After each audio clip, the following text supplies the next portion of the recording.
il s'en alla tout triste, car il avait de grands biens. Chers amis de Catoglade, aujourd'hui ce jeune homme s'en va tout triste. Il n'a pas pu suivre le Christ. Sans doute, il aurait voulu, d'où sa tristesse. Mais il n'en a pas été capable. Pourquoi ? C'est parce qu'il est riche. Il peut même tout acheter d'une certaine façon, jusqu'à la vie éternelle. Mais, chers amis, la richesse en soi n'est pas un obstacle. Bien d'autres dans l'Évangile étaient riches et ont suivi le Christ. Pensons à Matthieu, qu'on appelle aussi Lévi, le collecteur d'impôts, celui qui devient apôtre puis évangéliste. Et l'on sait bien que les publicains étaient réputés pour en demander toujours un peu plus à leurs contribuables pour se faire une petite fortune au soleil. Cependant, le Christ arrive. Matthieu est en train de compter ses sous. Jésus lui dit « Suis-moi ». Et aussitôt, Matthieu le suit. La richesse ne l'a pas retenu. Pourquoi donc aujourd'hui notre jeune homme se retrouve paralysé quand Jésus lui parle ? C'est que, en réalité, s'il lâche ses richesses, il n'a absolument rien à mettre à la place. Il est comme en face d'un grand vide. Il entre dans une espèce de panique. Il est incapable de comprendre que Jésus peut occuper cette place dans son cœur, qui, pour le moment, est occupé par la richesse. Pour lui, c'est vrai, Jésus est un bon maître de morale, un grand rabbi, très estimable, mais il ne sera pas le bien de son cœur. À la place de son cœur restera son portefeuille, et non le visage du Seigneur. Ce que nous montre ce jeune homme, c'est que parfois ce sont les richesses qui nous possèdent. C'est là qu'entre dans le cœur comme une sorte de vice, l'amour de l'argent. Et le cœur devient semblable à ce qu'il aime, incapable de goûter autre chose que les biens de la terre, les biens finis, les biens de ce temps. D'une certaine façon, ce jeune homme a perdu, ou n'a jamais eu, le sens de Dieu, en tous les cas jusqu'à aujourd'hui. Il a perdu ce sens de Dieu, comme d'autres perdent le sens de la vue ou de l'ouïe. Pour le dire d'une autre façon, ce jeune homme, par son attachement, a tué en lui-même quelque chose d'important, nommé espérance. L'espérance, qui est cette capacité d'être heureux d'un autre bonheur que celui de la terre. Le philosophe Platon nous parle d'un personnage qui, trop attaché au bien de la terre, se transforme en arbre. Il fait pousser ses racines dans le sol et il est incapable d'avancer, de se déplacer. Tel est notre jeune homme aujourd'hui. Il ne fait plus qu'un avec la terre. Chers amis de Catoglade, cela est d'une terrible actualité. Comment tuer l'espérance dans un pays, dans une civilisation ? En y infusant cet amour de l'argent, cet amour de ses aises, en se laissant gagner par l'esprit de consommation. Tel est le cas du vieil Occident, par exemple. Tant de jeunes et d'enfants dans leur chambre, dont la chambre n'est plus assez grande pour contenir tous leurs jouets ou les cadeaux reçus. Tant de choses dont aussitôt on se lasse d'une fois qu'on les a essayées, tant de tristesse aussi. Par contre, quiconque a voyagé un tant soit peu en Afrique, en Asie, en Amérique du Sud, où ne se vit pas seulement la misère, mais aussi une vraie pauvreté pleine de sagesse, quiconque a fait de tels voyages est à jamais marqué par les sourires, notamment ceux des enfants, que jamais ou très rarement on ne retrouvera dans les pays plus riches. Frères et sœurs bien-aimés, la joie de l'Occident agonise sous sa richesse. Et ceux qui habitent en Occident sont tous les fils de cette civilisation.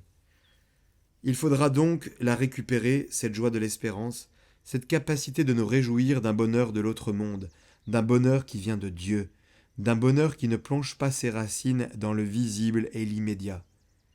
Et c'est pour cela, il faut accepter qu'il y ait un espace, parfois un peu désagréable, voire douloureux, mais nécessaire, entre nos désirs et leur satisfaction. Un espace qui permette que se développe en nous une vraie spiritualité. Il faut entrer dans un esprit de détachement. Il faut avoir le courage de regarder en nous cette pente à posséder, à jouir de l'immédiat, le courage de différer, peut-être tel achat superflu, de se séparer aussi de ce qui n'est pas utile, vivre d'une certaine sobriété, parfois avec notre état de vie. Lorsque j'étais enfant, à Noël, souvent mes parents me proposaient de donner à une association un jouet, ou en tout cas tel ou tel bien que j'aimais particulièrement, pour les enfants qui n'avaient rien à Noël. Ces petits exercices de libération du cœur, ne les réservons pas seulement aux enfants. Regardons les placards de nos maisons, ce qui n'est pas indispensable, et allégeons-nous. Pensons aussi à la course en avant pour les moyens de communication, et mettons un point d'arrêt à un processus que nous ne maîtrisons pas. La fièvre consumériste qui se déguise toujours de mille et un prétextes. Oui, chers amis de Catoglade, la joie est à ce prix, la joie profonde, la joie qui transfigure. Et c'est vrai aussi pour toute maison religieuse. Par exemple, la grande sainte Thérèse d'Avila, à la suite de certains accommodements de ses couvents, certaines facilités de confort qui s'étaient introduites, elle disait, dépitée, on nous vole notre chère pauvreté. Et on pourrait rajouter, on nous vole là notre joie. Chers amis de Catoglade, le détachement ne suffit pas. Parce que nous n'avons pas simplement à être des ascètes austères, pleins de leur détachement. Ce serait une façon d'être riche, non plus de notre richesse, mais de notre détachement. Non, c'est la présence de la vie éternelle au cœur de nos vies, c'est-à-dire la grâce qui détache notre cœur et qui le tourne vers Dieu, ce que nomme sagesse et intelligence la première lecture. Voilà pourquoi il nous faut supplier ce don de la sagesse. Oui, qu'elle nous soit donnée cette sagesse comme Salomon l'a fait. J'ai prié et l'intelligence m'a été donnée. Intelligence qui nous donne de voir immédiatement toute chose dans une perspective d'éternité. Cet esprit de sagesse, cette grâce, c'est Dieu qui s'introduit dans notre cœur. C'est Dieu qui devient notre bien le plus intime. Alors de ce bien infini, bien sûr, tout est remis à sa place. À côté d'elle, j'ai tenu pour rien la sagesse. À côté d'elle, tout l'or du monde n'est qu'un peu de sable. Frères et sœurs bien-aimés, voilà quel est l'effet de la grâce en nous. Voilà pourquoi il nous faut supplier qu'elle nous soit donnée. Voilà ce qui nous permet de nous réjouir de Dieu. C'est la prière. Elle nous permettra de retrouver la saveur de Dieu. Par la prière, nous entrons dans son monde et nous sommes comblés comme par anticipation des joies qu'un jour nous goûterons dans le ciel, dans l'éternité bienheureuse. Pensez au ciel, cela libère notre cœur. Une dernière chose, nous avons besoin de quelqu'un qui nous aide à nous détacher, qui nous aide à déterminer ce qui nous encombre. Telle possession te paralyse, et bien sûr cela peut être aussi autre chose que des biens matériels, tel désir d'avoir toujours raison, telle volonté de briller, tel plaisir auquel tu renonces difficilement et qui te freine. Tout cela t'empêche de suivre le Christ. Il nous faut donc un regard bon et lucide qui se pose sur nous pour faire le ménage en nous-mêmes. C'est le regard même de Jésus sur le jeune homme riche.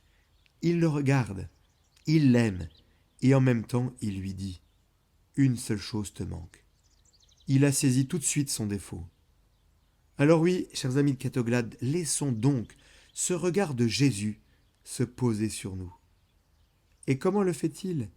Il le fait par sa parole, celle qui est vivante, énergique, coupante, comme le dit la deuxième lecture. Comme Jésus a pu l'être avec bonté et douceur, avec ce jeune homme riche, car cette parole pénètre au plus profond de l'âme. Et Jésus sait ce qu'il y a dans l'homme. Chers amis de Catoglade, cette parole est le grand instrument de discernement. C'est elle qui nous lie, qui nous déchiffre, comme on déchiffre parfois un parchemin difficile parce que notre cœur est compliqué et malade. Elle est, la parole, cette grande force de purification. Vous êtes purs, dit Jésus, grâce à la parole que je vous ai dite. Chers amis de Catoglade, fréquentons-la assidûment. Ayons l'habitude, chaque jour, de retenir ne serait-ce que quelques mots. Ils nous habiteront, ils nous donneront quelque chose de l'autre monde et qui nous détachera de la terre. Cette parole nous montrera là où nous devons céder et elle nous consacrera à Dieu. Alors, oui, nous deviendrons son bien, la vie éternelle finira par nous posséder et nous envahir. Demandons tout cela en ce mois du rosaire à la Sainte Vierge, la Vierge Marie, notre Mère, la toute sainte, la toute pure, la toute belle. Amen. Très bon dimanche, chers amis de Catoglade.